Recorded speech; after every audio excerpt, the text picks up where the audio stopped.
Es un gusto estar acá y agradecer la invitación que me hacen. Mi trabajo es más práctico que teórico. Voy más al hacer que al pensar qué hacer y cómo hacerlo. O sea, se aprende haciendo las cosas y sobre todo en este espíritu de la perfectibilidad de las instituciones. Hay que ser visionarios y astutos para emprender nuevos vuelos sin dilatar en el discurso, en las teorías. Eso es una cosa que he comprobado a lo largo de 44 años que tengo de experiencia en este terreno. Por cosas de oportunidades, he estado en las reuniones de rectores desde 1978 a la fecha. O sea, tengo una visión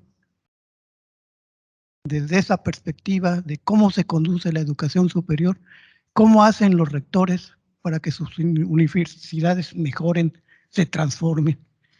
Y la oportunidad enorme de haber sido el asesor de 3 reformas de universidad públicas que hoy son un paradigma a emular en otras condiciones, con otros contextos, otros actores. Me tocó asesorar la reforma a la Universidad de Guadalajara, una reforma que fue pensada y una vez que fue pensada se hizo la reforma a la ley orgánica de la universidad que le dio la autonomía, porque la UDG no era autónoma, tuvo su autonomía en 1993. La segunda reforma es la universidad en donde que me formó, es la Benemérita Universidad Autónoma de Puebla. Ahí la reforma partió de una nueva ley orgánica, porque la universidad estaba en la peor crisis de su vida contemporánea. Y cuando la crisis llega al bolsillo de los trabajadores, que solo les pagan 10 días en lugar de 15 en la quincena, pues dijeron, ¿para qué la universidad crítica, democrática y popular? Y entonces con una nueva ley, que se le llama ley fundamental, no se llama, ley a secas, perdón, no se llama ley orgánica. Es una diferencia enorme con el resto de las leyes. Es una ley muy breve, de 20 y tantos artículos. Se inicia un proyecto ambicioso llamado Proyecto Fénix, y es un nombre, es una figura emblemática de nuestro escudo. Hay una ave fénix que resurge de sus cenizas. O sea, no se habla de un proyecto y hasta buscar el nombre que se le da a la reforma, a la transformación, hay que ver con lo que le da identidad a la universidad, un carácter identitario, ¿no? La tercera reforma es la que asesoré, que es la de la Universidad Autónoma de Guerrero. Ahí empezamos desde cero, o mejor dicho, abajo del menos cero. ¿Por qué? Porque conforme a los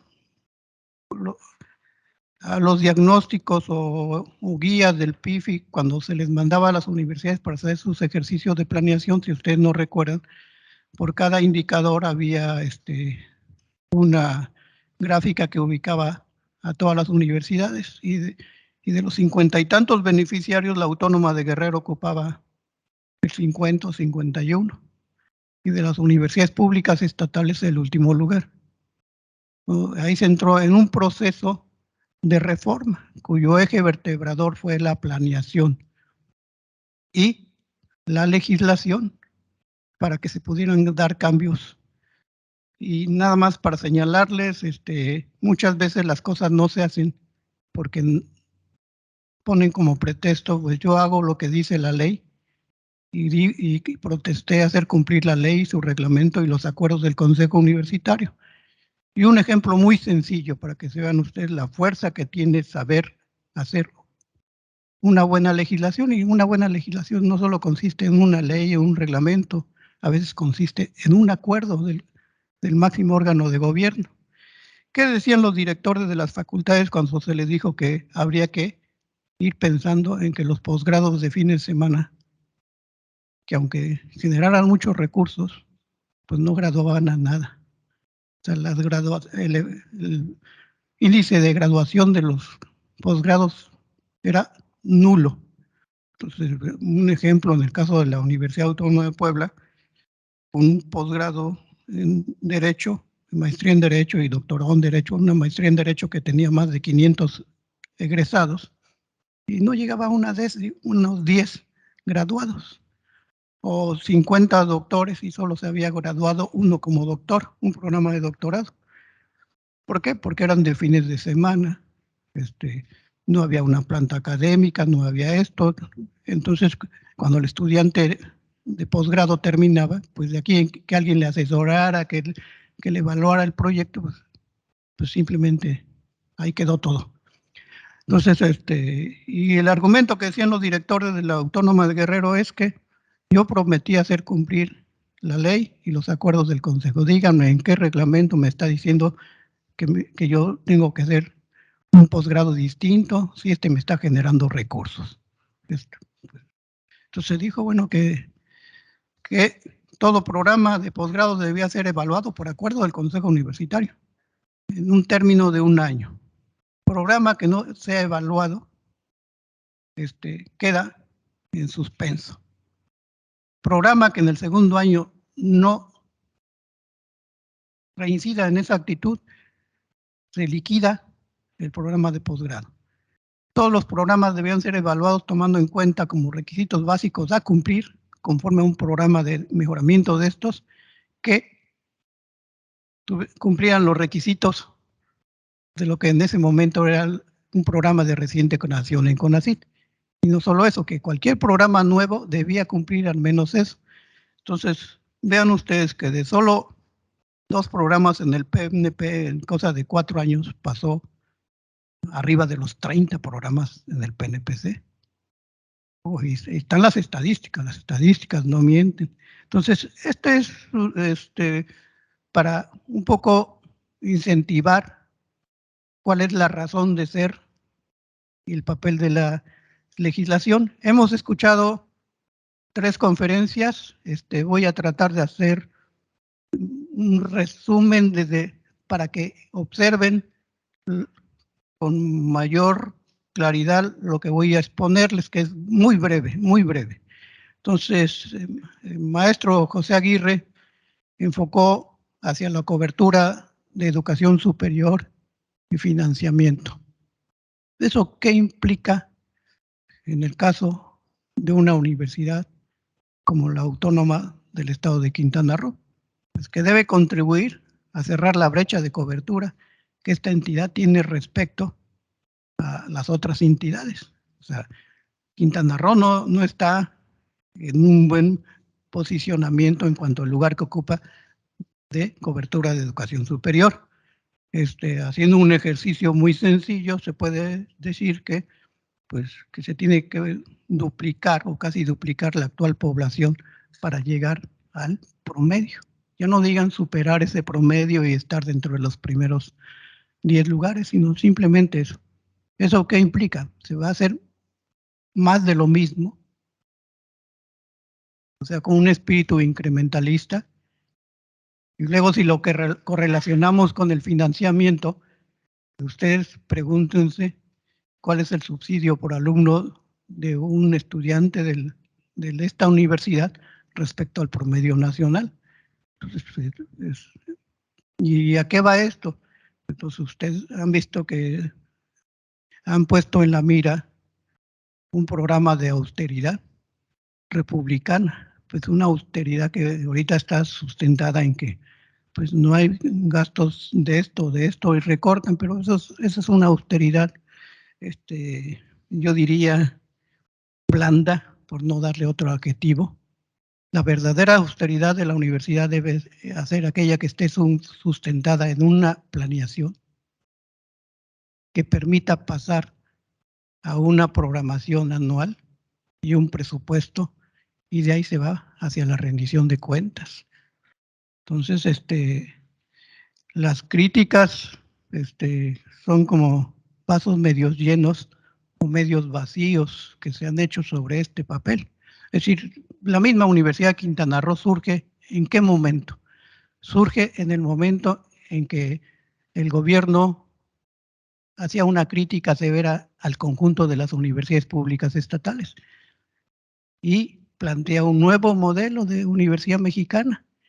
Y es bajo ese signo que nace, se funda la Universidad de Quintana Roo y Universidad Autónoma del Estado de Quintana Roo. O sea, ustedes nacen en un proceso de tensión que quería plantear una nueva época de la educación superior, recordando a un viejo pensador mexicano, sí, y aquí me ayudaría Marco, del siglo XIX, que decía que era más fácil para arreglar las cosas crear nuevas instituciones que reformar las existentes. Entonces, esa era la idea de la nueva universidad, pero solo una se creó. Qué bien que se creó en un estado que era el único que no tenía universidad pública estatal. A lo mejor la argumentación es que era territorio libre, pero el otro territorio libre tuvo desde antes universidad pública, el caso de Baja California Sur. Entonces, nada más por mencionar. Entonces, tiene que ver. Luego, el doctor Marco y la doctora Frida se fueron a un aspecto que está relacionado con el principal problema que detonó y exacerbó la pandemia, es decir, el rendimiento del aprendizaje de los estudiantes. ¿Qué sucede en el aula? No, ¿qué sucede con este modelo curricular o este modelo educativo? ¿Qué está sucediendo? O sea, no ha bajado el modelo educativo a las universidades. Ese es el problema de fondo que se tiene. ¿Cuántos profesores? Cuando uno pregunta a un universitario, ¿qué haces en la universidad? Y si es profesor, te dice, pues doy clases, enseño, pero difícilmente alguien dice, formo estudiantes, hago que aprendan los estudiantes. El primer lema de la Conferencia Mundial de la Educación Superior fue, ojo, porque se pospuso la conferencia por el propio COVID, decía, hay que revalorar el papel del profesor y del estudiante en el proceso, o sea, in situ. Pero eso no es nuevo para las universidades públicas. Por el año 2009-2010, cuando en el Programa Integral de Fortalecimiento Institucional se dijo, vamos a hacer PIFIs bianuales, y cuando el primer año se va a una evaluación in situ. Entonces vinieron los evaluadores a evaluar in situ a las universidades. Y el punto neurálgico de esas evaluaciones, si algo se vio de manera contundente, es que el grueso de las universidades que eran beneficiarias del programa sacaban verde que cumplían con la capacitación a sus profesores, la actualización, pedagogía didáctica. Y ojo, y contrastaba que eso no se veía impactado en la formación de los estudiantes. Ahí eran puros rojos o cafés, ya ni digan amarillos. Pocas universidades tuvieron amarillos. Entonces, el problema es, ¿cómo enseño? ¿Qué enseño? Y más que cómo enseño, es cómo hago que aprendan los estudiantes. O sea, no se requieren teorías constructivistas. Los mejores profesores que he tenido son aquellos que me estimularon a aprender, que me estimularon a buscar, que me estimularon a sistematizar. O sea, en pocas palabras, fueron los que me ayudaron a que fuera constructor de mi propia formación. O sea, no es que sean constructores del conocimiento, deben ser constructores de su propia formación. Y ese es el paradigma de la educación, aprender y aprender a lo largo de la vida. Entonces se le deben generar las condiciones para que sea eso. Entonces, yo creo que esa es la parte. Y esta parte, no la toca la Ley General de Educación Superior. Ojo. Entonces, yo diría, hay tanto sobre la teoría, sobre lo ideal, poco cómo hacerla y mucho menos que se haga. Entonces, más vale acción. Por eso a mí me gustó la Declaración Mundial de la Educación Superior de 1998, que su lema era de la visión a la acción. O sea, construyamos esa visión. No dijeron vayamos a discutir esa visión y a teorizar más, sino construyamos. Entonces, es bajo esa idea. Si me puede poner la que sigue, entonces, pues vean ahí, puse los 3 títulos de las 3 y la de un servidor, procesos para una nueva etapa de armonización, y la Universidad Autónoma del Estado de Quintana Roo que se vislumbra. Esta lámina es lo que les expliqué previamente. La que sigue, por favor. Entonces, la Universidad Autónoma de Quintana Roo que se vislumbra. Y le pongo como subtítulo por una legislación universitaria renovada. ¿Cuáles son las consideraciones? Son 3 consideraciones. La nueva época de la educación superior, la Ley General de Educación Superior y la autonomía universitaria. 2 consideraciones son de orden jurídico, pues es la ley y esto. Y una es relativa al momento que vive la educación superior. Entonces, bajo la premisa de que la legislación es perfectible. Ojo. Entonces, la que sigue, por favor. Entonces, nueva época de la educación superior. Es decir, hemos escuchado, no voy a reiterar mucho, la educación superior ya no va a ser igual que antes del 2020. Y pongo con un triángulo en rojo porque el triángulo es alarma como un símbolo, pues el COVID fue el proceso disruptor, pero dejó un paradigma, necesidad imperiosa y urgente de transformar la educación superior. Entonces, y que hay que poner en el centro una educación humanista, pertinente y sostenible. En especial, el papel del profesor en el aprendizaje de los alumnos. Enseñar menos para hacer que aprendan más los estudiantes en un espíritu de colaboración y participación.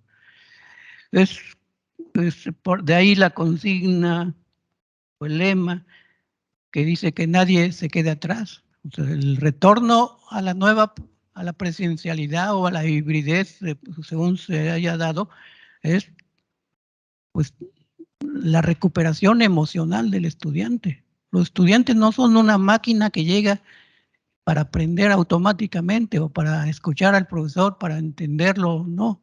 Llega en un contexto social, económico, afectivo, que está incidiendo fuertemente.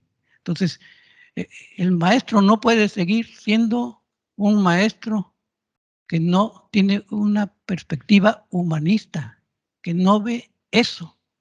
Y eso nos falta a muchos profesores. Ojo. Entonces, ¿qué hay que hacer? Hay que recrear y reimaginar la UECRO. La que sigue, por favor. La Ley General de la Educación Superior. Pues estamos en lo que se llama la implementación de la Ley General de Educación Superior. Lleva implícito que las bases legales de la transformación de la educación superior. Tiene implícito eso, pero en una perspectiva general. O sea, no aterriza en los procesos que se desarrollan en las instituciones de educación superior. Permea sobre la integración y habla de 2 figuras fundamentales. Una es el espacio común de educación superior, ojo, ese es uno. Y la idea de que es, a partir de que es un bien común la educación superior. Entonces, ¿eso qué implica? Y pongo en amarillo por un poco por lo preventivo, es una política de Estado. ¿Qué es una política de Estado? Para los que hemos vivido la universidad pública estatal, los últimos, a partir de que se elevó a rango constitucional la autonomía, se pedía que hubiera una política de Estado. ¿Pero qué significa una política de Estado? Aquella que, aún cambiando el gobierno, no puede haber cambio en eso. Porque ha habido políticas públicas, pero ojo, lo contradictorio. El programa integral de fortalecimiento institucional fue un programa que tuvo continuidad en 3 sexenios y parte de este. Digo parte de este porque ya cerraron la ventana de los fondos extraordinarios. Entonces, el programa del PIFI es un programa que, sin tener el adjetivo de política de Estado, fue un programa con ese énfasis en una política de Estado. Entonces, bueno, eso es un programa, pero para que haya una política de Estado, pues, debe estar en la ley. Y entonces ese es el papel que cumple la Ley General de Educación Superior. Entonces, ¿eso qué implica? Pues que se tiene que armonizar la legislación en materia de educación a todos niveles. Primeramente, la ley de educación superior en las respectivas entidades. Al momento solo Puebla y Jalisco ya tienen su ley de educación superior. Sinaloa está en proceso de discusión en la Junta de Coordinación Política para sacarla adelante. Otros estados han empezado incluso a sacar boletines oficiales, ya sea vía la COEPES, etcétera.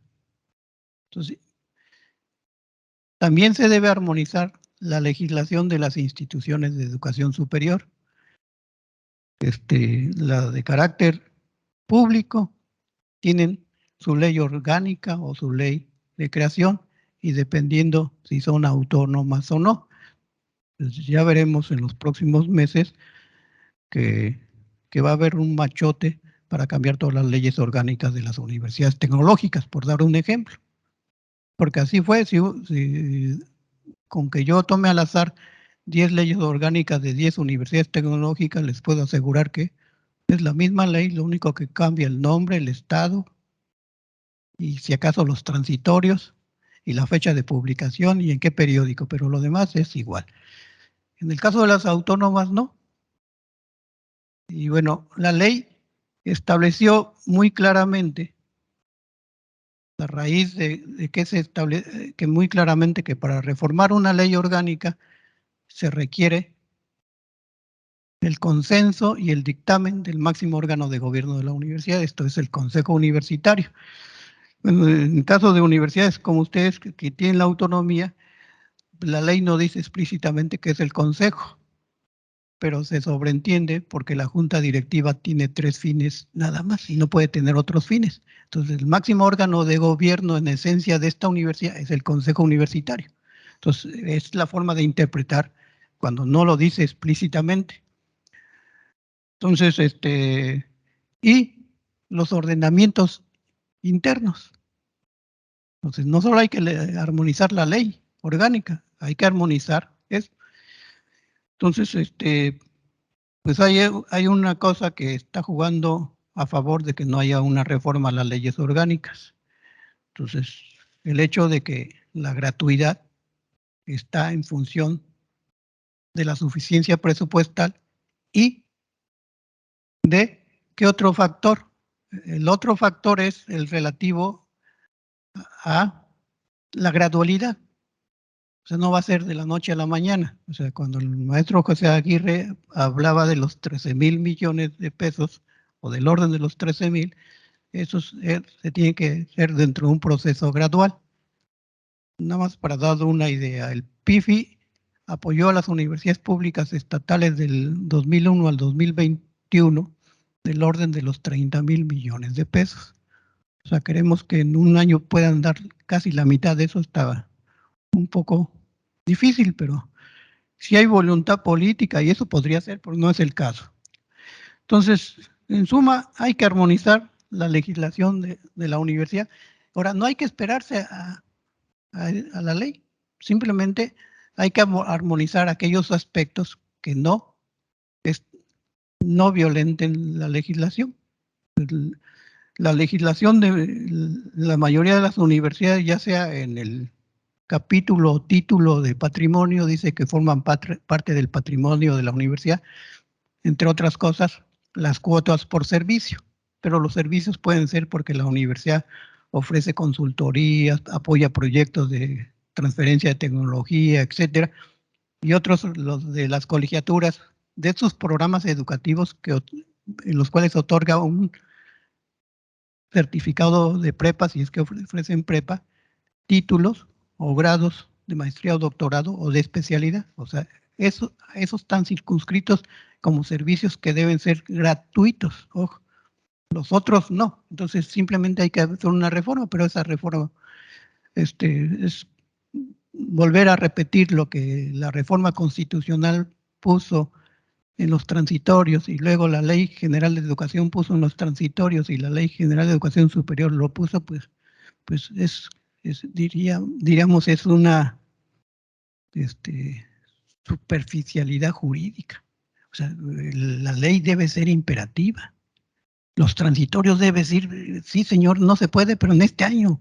O sea, he visto reformas a leyes orgánicas que firman convenios para ir viendo cómo se equilibra el subsidio que otorga universidad o que le otorgan a una universidad, federación, estado, y ponen en 5 años, o en 3, o en 10, pero ya hay una certeza jurídica, no hay una suficiencia presupuestal. Pues con el problema del COVID y los efectos de la guerra Rusia-Ucrania, pues lo más seguro es que es una de las cosas, de las tendencias, que haya recesión.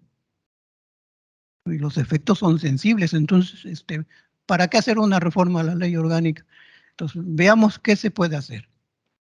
Y ¿qué establece? La ley dice muy claramente, no se aplica a las autónomas salvo en lo que sea compatible con ellas. O sea, eso es un círculo ahí raro, vicioso. Pues, ¿qué es lo que es compatible? Pues los principios constitucionales, entre ellos los más puestos en la palestra de la discusión en los últimos 3 años. La prevención del acoso y el hostigamiento, la no discriminación, la igualdad sustantiva, la equidad de género. Entonces, ¿eso debe estar en la ley orgánica? No necesariamente, no.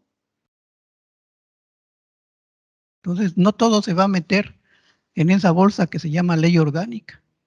La ley orgánica tiene un papel fundamental, es desarrollar y precisar lo que dice el artículo 3º constitucional para las instituciones de educación superior, que la ley le otorga autonomía, o sea, autónomas por ley, no autónomas constitucionales, ojo. Entonces, no hay por dónde ir. Entonces, les doy un ejemplo. El caso más sonado, que fue en el año 2020, cuando se presentó una iniciativa de reforma en el Congreso de la Unión para reformar la ley orgánica de la Universidad Nacional, sobre pretexto de los escándalos de los tendederos y el acoso. Y quisieron aprovechar para cambiar la forma de elección de rector. Todavía fue antes de que apareciera la Ley General de Educación Superior. Entonces, pues se vino encima toda una opinión de universitarios de que se estaba violando flagrantemente la autonomía, que la autonomía le da para autogobernarse en las universidades, para autorregularse, mientras no esté violando, ojo, la Constitución o legislación que está por encima de una ley orgánica. Ojo. es una ley de una institución. Por encima de ella está la Constitución y la ley general, en este caso de educación superior. Entonces, ¿qué hizo la Universidad Nacional? Pues reformó su estatuto para integrar la parte de la defensa, prevención de los derechos universitarios. Y en particular eso, aprobó un protocolo de atención, prevención, y aprobó lo que le llama las unidades de género. Pues no hubo necesidad de... Entonces, ese es un ejemplo. Y como ese, hay muchos, pero la que sigue, entonces, luego, la autonomía de la Universidad Autónoma del Estado de Quintana Roo. Es un compromiso autonómico. ¿Qué quiere decir? Que hay beneficios, pero también nuevas responsabilidades. ¿Qué nuevas responsabilidades? Pues la rendición de cuentas, la fiscalización, la transparencia, la planeación, tienen que ser distintas. Porque antes, pues recibían un instructivo y hasta machotes para llenar eso y cubrir con lo que la legislación estatal demanda. Entonces, hoy no, hoy tienen que tener su propia legislación. Ojo. Entonces, el cuarto transitorio le señala que debe promover la adecuación y actualización de toda la legislación dentro de los 12 meses siguientes a la entrada en vigor del presente decreto. La que sigue, por favor. Y esas son las bases para transformar a la Universidad Autónoma del Estado de Quintana Roo. Entonces, por una legislación renovada, ¿cuál es la estrategia? La estrategia tiene 3 pasos, que tienen la idea de que sea un proceso integral y participativo. En primer lugar es el CIPALU. En segundo, es un balance de la legislación vigente, o sea, no podemos hacer una reforma si no tenemos claro eso. Y después la humanización. ¿Qué se busca? Salvaguardar la autonomía y hacer de ella un ejercicio ético y responsable. Ese es el compromiso que tiene hoy la universidad, esta universidad. La que sigue, por favor. Entonces, esta es la última. Fui breve, ahora sí, como decía un gobernador, breve, sustancioso, concreto, pero no en esa perspectiva. Entonces, la Comisión Institucional del Proceso de Armonización de Legislación Universitaria, CIPALU. Entonces, ahí solo puse 2 objetivos centrales, está publicado en un suplemento de la Gaceta de esta universidad, es coordinar el proceso de legislación y coordinar y conducir las diferentes etapas del proceso de armonización. O sea, tiene que ser integral, pero tiene que ser por etapas. La primera etapa, ojo, es el reglamento general, porque el reglamento general es el vínculo entre la ley y el conjunto de reglamentos. No todo va a estar en el reglamento general. Entonces, tiene etapas. ¿Cuál es la base de una legislación? Tener la compilación de la legislación universitaria, la cual la conforman 19 ordenamientos jurídicos. Cuando empezó esta universidad en 90, empezó solo con la ley y un reglamento general.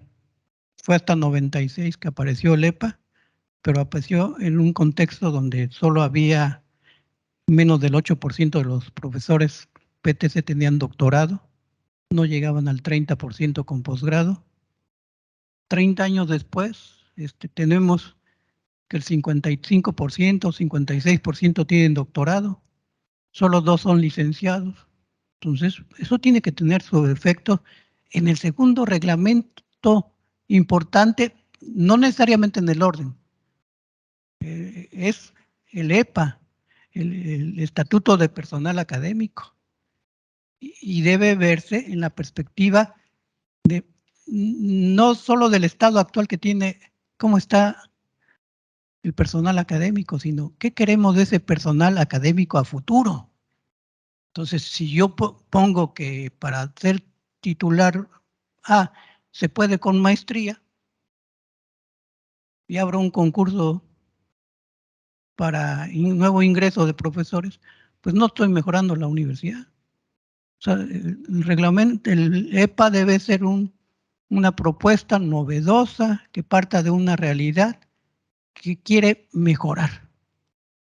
Entonces, un nuevo profesor que ingresa a esta universidad debe tener el grado de doctor. Todo eso es más la experiencia mostrada con evidencias. Porque si alguien hizo un doctorado es para hacer investigación. Yo no concibo a alguien que estudie un doctorado que solo se dedique a dar clases, porque es lo único que sabe hacer o medio sabe hacer, o sea, porque no sabe formar. Entonces, ese es un ejemplo. Entonces, yo estoy de acuerdo que cuando inició la universidad, pues no se le pedía pedir como requisitos a un titular A o B o C que tuviera graduados de posgrado, porque no había posgrados. Hoy tiene la universidad posgrados. Entonces, hoy tiene una amplia diversificación de titulados. Entonces, vean ustedes cómo las condiciones eran distintas. Luego hay otra cosa, la legislación se fue diversificando y ampliando. De un reglamento de estudios técnico superior y licenciatura se pasó a uno de licenciatura para poder quitar los técnicos superiores y después a uno de estudios de posgrado. Y ahora hasta por separado tienen el de titulación o el de servicios y prácticas profesionales, o sea, para que sea accesible, amigable a la institución. Bueno, estas son las premisas para un proceso de armonización institucional, participativo, integral y pertinente. O sea, la participación debe ser asertiva, propositiva. ¿Qué quiere decir esto? La debo fundamentar, la debo justificar, porque pueden ser ideas que se me ocurrieron, pero yo tengo que observar cómo está la universidad, cómo está el grueso de las universidades. Otra cosa que tiene el EPA, solo hay 2 universidades públicas estatales que tienen la denominación de reglamento general, que es la Universidad Juárez del Estado de Durango y la Universidad Autónoma de Benito Juárez. En el primero es un reglamento de 1962 y el siguiente de 1966. En todos los demás se le llama estatuto, ya sea estatuto general, estatuto a secas, punto.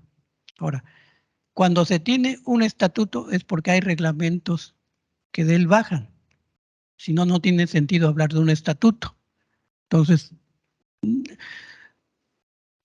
la casi totalidad de las universidades no tiene estatuto, tiene reglamento de ingreso, permanencia y promoción del profesor.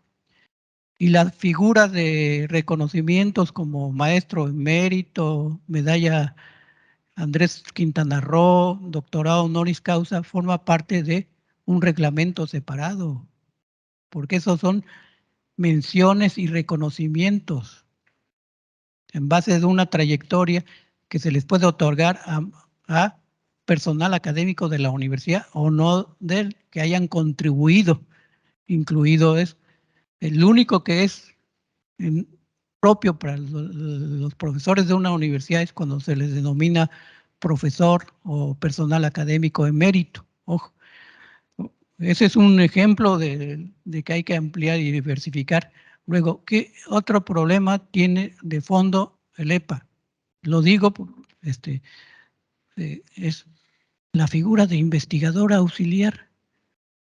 Ese no es investigador, cuando hay ausencia del personal académico porque se enfermó o porque pidió un permiso sin goce de sueldo, porque el contrato le dice que tiene oportunidad de 1 año sin goce de sueldo para probar suerte en otro lugar, o le ofrecen un buen trabajo y dice, voy a mejorar y quiero probar, pues tiene derecho a irse conforme a su contrato.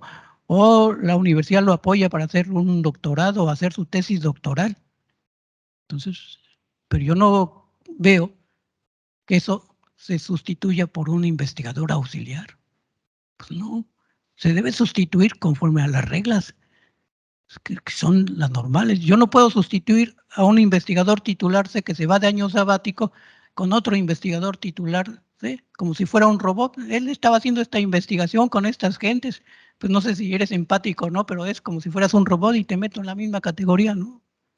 Las suplencias se deben generar a partir de un proceso de planeación y cuál es la mejor manera para que no, ojo, para que no disrumpa o rompa lo que venía haciendo el profesor, y lo fundamental es la formación de sus estudiantes. Ojo.